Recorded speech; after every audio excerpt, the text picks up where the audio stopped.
साल भर तक तो खत्म ही नहीं होता। वही तरीके से बनाते हैं।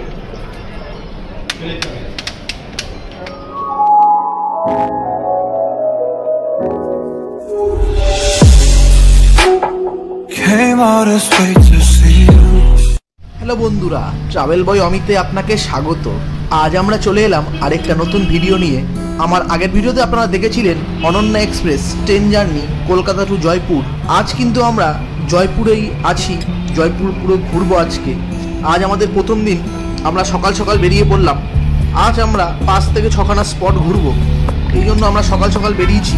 এখন আমরা যাচ্ছি মেট্রো স্টেশনে। মেট্রো করে আমরা যাব বাড়ি চৌপার মেট্রো স্টেশন। তারপর সেখান থেকে আমরা গাড়ি করে যাব স্পটগুলি দেখতে।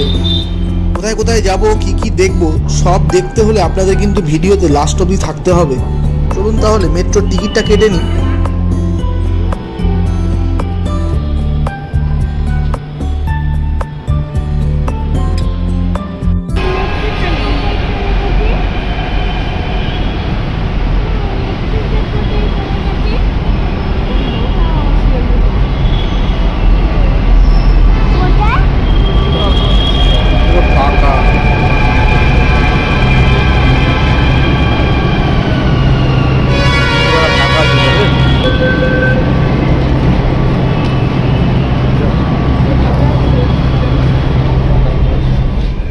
মেট্রোতে উঠে বললাম বন্ধুরা আমরা।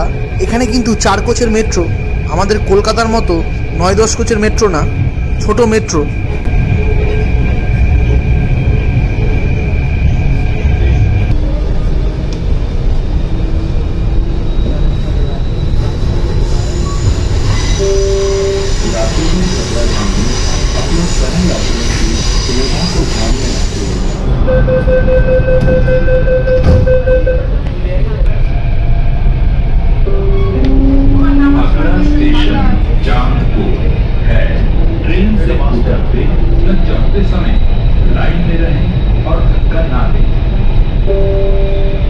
Next station is Chandpur.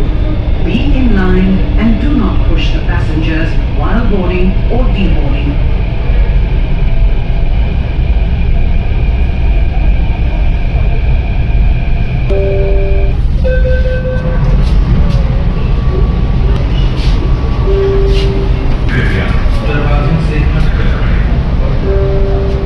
আমরা কিন্তু নেমে গেলাম আমাদের ডেস্টিনেশন বাড়ি চৌপারে। এরপর এখান থেকে বাইরে বেরোবো, গিয়ে দেখবো এখানে কি গাড়ি আছে।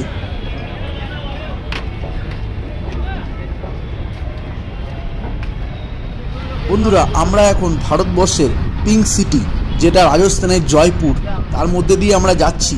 চারিদিকে যে দোকানপাট আছে সব এখানে পিঙ্ক কালার। আমরা বাড়ি চৌপার থেকে অটো রিজার্ভ করে নিলাম। এখানে কিন্তু অটো প্রচুর চলে। এই বাড়ি চৌপার মেট্রো স্টেশন থেকে আমাদের প্রথম ডেস্টিনেশন হবে আম্বের ফোর্ট অ্যান্ড প্যালেস। এর দূরত্ব হলো প্রায় 9 কিলোমিটার। আপনারা যখন আসবেন এরমভাবেই আসতে পারেন, খুবই সুবিধায়। আর আমাদের অটো রিজার্ভ পড়লো 200 টাকা। আপনারা দাম দর করে নেবেন, এখানে কিন্তু প্রথমে অনেক ভাড়া বলবে। চলুন তাহলে আমরা আম্বের ফোর্টে গিয়ে কথা বলছি।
A few moments later.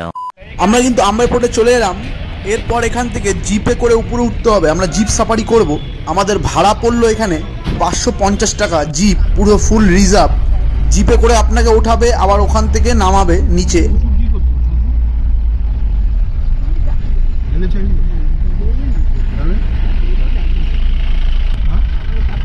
বন্ধুরা, জিপে করে গেলে কিন্তু আপনারা দেখতে পারবেন এরকম অলিগলি এবং এখানে নানা রকম ফোর্ট আছে। আমরা একদম ওপরে উঠবো, ভেতরে বাজারও আছে, খুব সুন্দর। ভিডিওটি ভালো লাগলে অবশ্যই লাইক করতে ভুলবেন না, আর আমার ভিডিওগুলি ভালো লাগলে অবশ্যই চ্যানেলটিকে সাবস্ক্রাইব করবেন এবং বেল আইকনটি প্রেস করবেন।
আম্বেরপুরে ঢুকতে গেলে কিন্তু টিকিট ফেয়ার লাগবে। দেখুন টিকিটের চার্টটি দেখে নিন। एयरपोर्ट पे मिलिट्री एक्टिविटी जितनी भी होती थी सब जगह बंद होती थी। फौज का रहना, तोप बनाना, बारूद बनना, तोपे तलवारें सब ऊपर ही बना करती थी। ये दीवार देख लो दादा, ये पूरी 12 किलोमीटर के एरिया की दीवारें थी, तो ये पूरे कस्बे को घेरती है। तो जितनी भी फौज की रक्षा होती थी। আমের ফোর্ট বা আম্বের ফোর্ট হলো ভারতের রাজস্থানে আমেরের শহরে অবস্থিত একটি দুর্গ। রাজস্থানের রাজধানী জয়পুর থেকে প্রায় 9 কিলোমিটার দূরে অবস্থিত এই দুর্গ। এটি পাহাড়ের ওপরে অবস্থিত এবং এটি হলো রাজস্থানের জয়পুরের একটি প্রধান পর্যটন আকর্ষণ কেন্দ্র। আমের ফোর্ট হলো তার শৈলী উপাদানের জন্য বিখ্যাত। এর বৃহৎ প্রাচীর ও সিরিজের গেট এবং পাথরের পথ সহ দুর্গটি মাউতা হ্রদকে উপেক্ষা করে গড়ে উঠেছে, যা আমের ফোর্টের জলের প্রধান উৎস। এই আম্বের ফোর্টটি মূলত রাজা মানসিং দ্বারা নির্মিত হয়েছিল।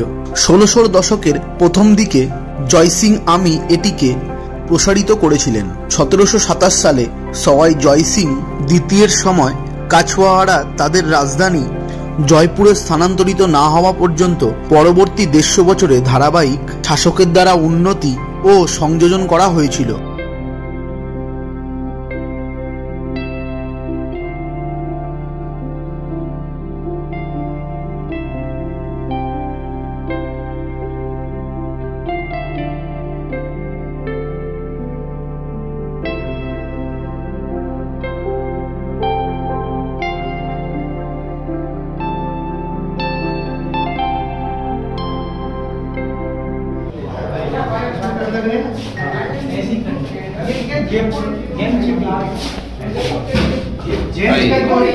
तो ये शुरू से होता है, आज भी हो रहा है।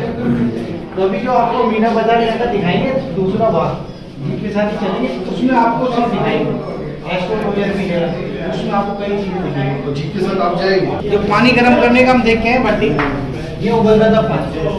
चीजों से जब रानी स्नान कर लेंगे आराम से, स्विमिंग कर लेंगे यहाँ, तो पानी को गंदे पानी को निकाल देंगे।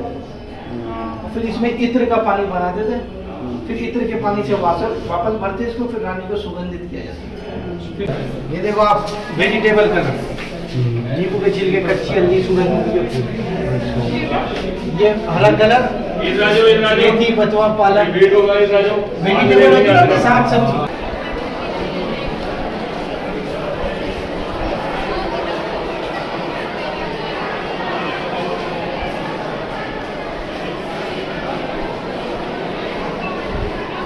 বন্ধুরা, আপনারা কিন্তু এখানে এসে অবশ্যই গাইড নিয়ে নেবেন। গাইড ছাড়া কিন্তু আপনারা কিচ্ছু বুঝতে পারবেন না। আর এই আম্বের ফোর্ট ঘুরতে কিন্তু আপনাদের প্রায় 2 ঘন্টা মতো সময় লাগবে। ভেতরে অনেক কিছু দেখার আছে।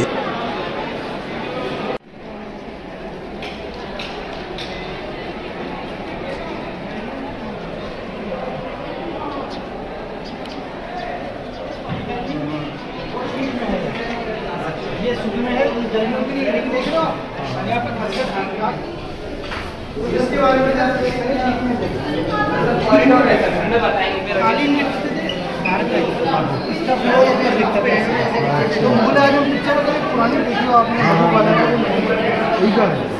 प्लान किया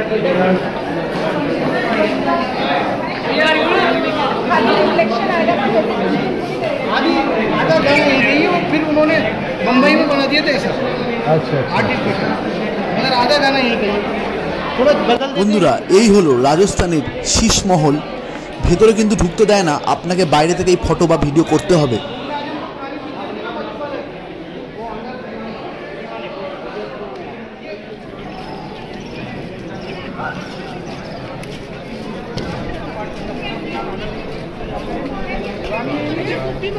अगर अमूमन मिलना है नॉर्मली 12 रानी एक साथ मिलेगी तो यहाँ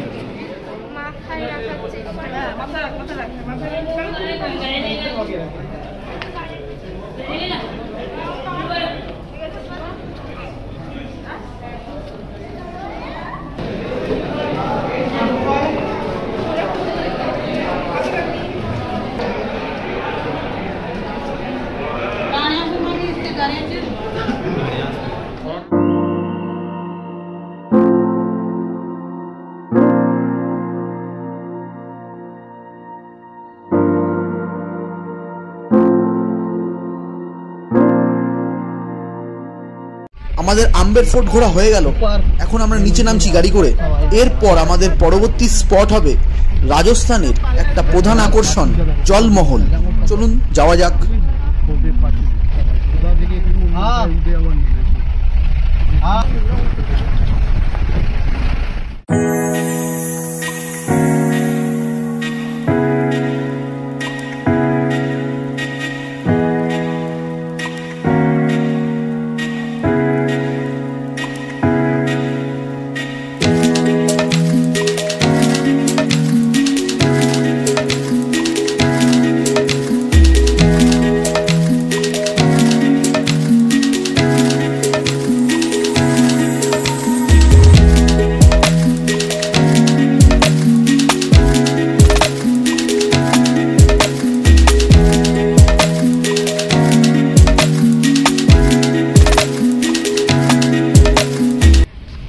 বন্ধুরা আমরা চলে এলাম জলমহল।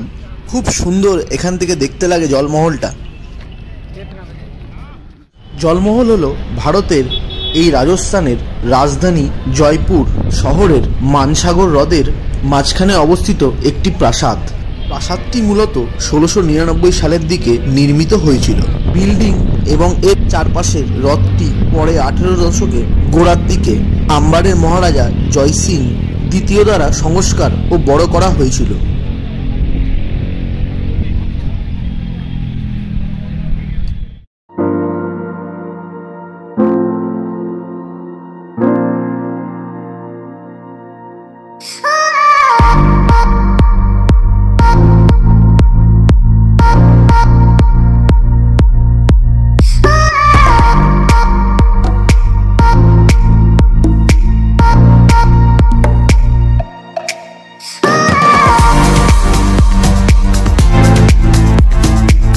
বন্ধুরা আমাদের জলমহল দেখা হয়ে গেল।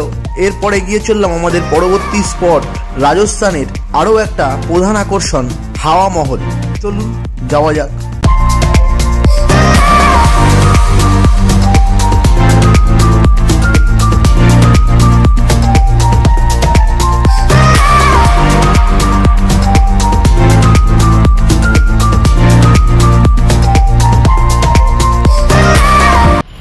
দাঁড়িয়ে আছি রাজস্থানের রাজধানী জয়পুরের মানে পিঙ্ক সিটি অফ ইন্ডিয়ার হাওয়া মহলের সামনে। খুব সুন্দর এই মহলটা। ভেতরে কিন্তু ঢুকতে গেলে আপনাকে সকাল 9টা থেকে বিকেল 4:30-র মধ্যে আসতে হবে। এটাই হলো এর টাইমিং। আমরা ভেতরে ঢুকবো এখন টিকিট কেটে। এখানে কিন্তু টিকিট আছে।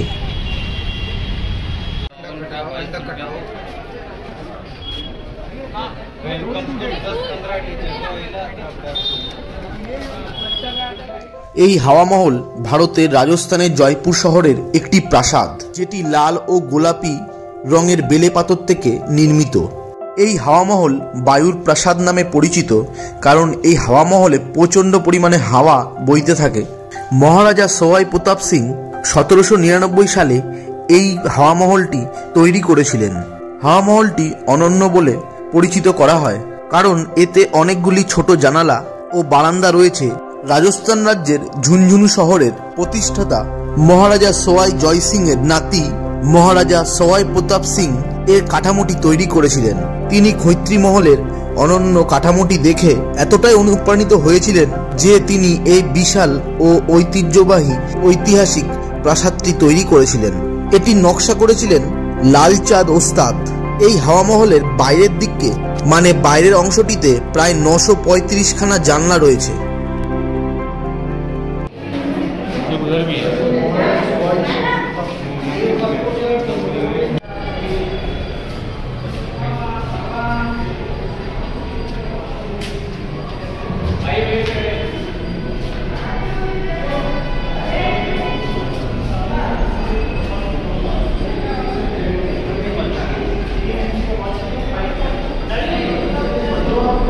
বন্ধুরা, আমরা কিন্তু এখন হাওয়া মহলের ভেতরে ঘুরছি। খুব সুন্দর লাগছে ভেতরটা। আপনারা কিন্তু অবশ্যই আসবেন এখানে। আর ভিডিওটা কেমন লাগছে অবশ্যই কমেন্ট করে কমেন্ট বক্সে জানাবেন।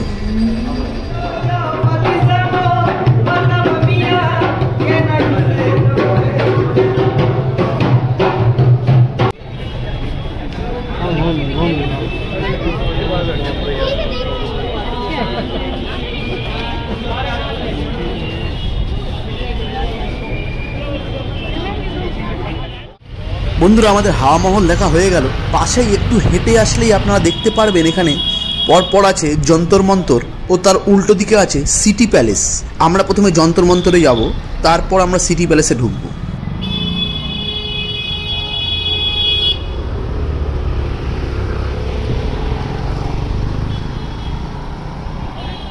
যন্তর মন্তরের ঢোকার টাইমিং হলো সকাল 9টা থেকে সন্ধ্যে 6:30 পর্যন্ত। আর এর এন্ট্রি ফিও কিন্তু 52 টাকা করে, আর বাচ্চা মানে স্টুডেন্টদের 22 টাকা করে।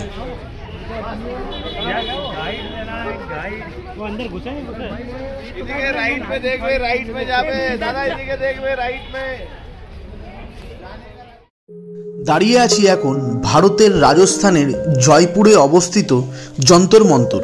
জয়পুরে অবস্থিত যন্তর মন্তর হলো একটি জ্যোতির্বিদ্যা পর্যবেক্ষণ কেন্দ্র, যা মহারাজা সওয়াই জয় সিং দ্বিতীয় দ্বারা 1720 দশকে নির্মিত করা হয়েছিল।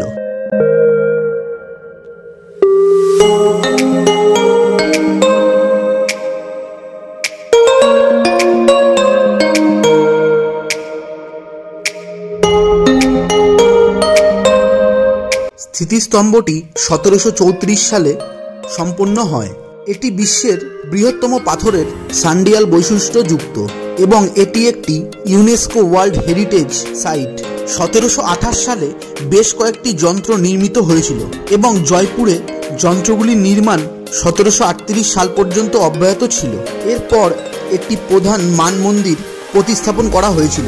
পরে রাজা প্রতাপ সিং মান মন্দিরের স্থানটিকে একটি বন্দুক কারখানায় পরিণত করেন।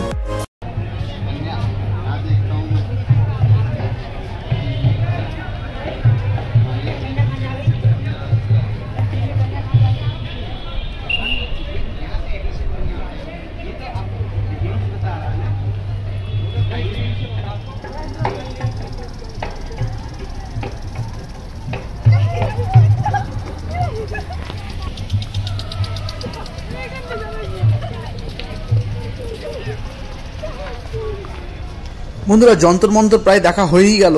এরপর ঠিক পাশেই রয়েছে জয়পুরের দ্য রয়্যাল সিটি প্যালেস, সেটাতে আমরা এখন যাব। এই হলো সিটি প্যালেসের এন্ট্রি ফি। বড়দের কিন্তু 300 টাকা আর বাচ্চাদের 150 টাকা করে।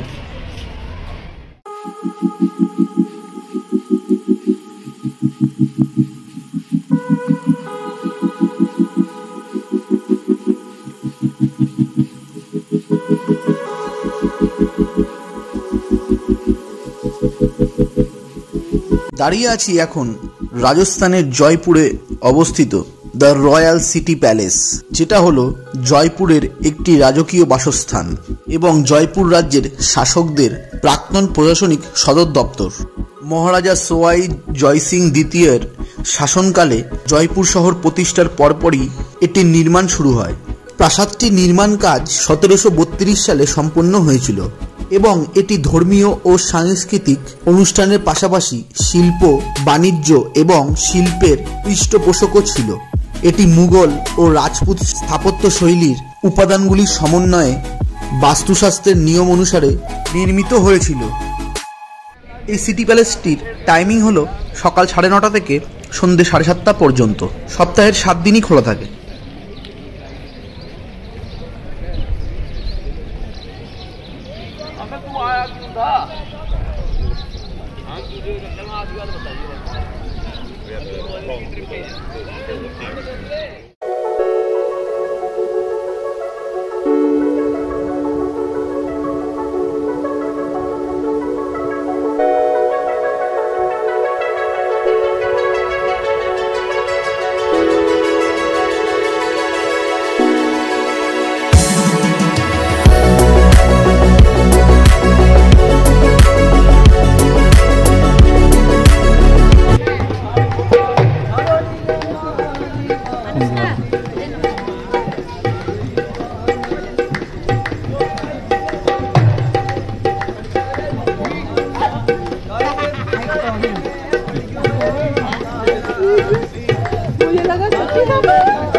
বন্ধুরা, আজকের মতো আমাদের জয়পুর ঘোরা হয়ে গেল।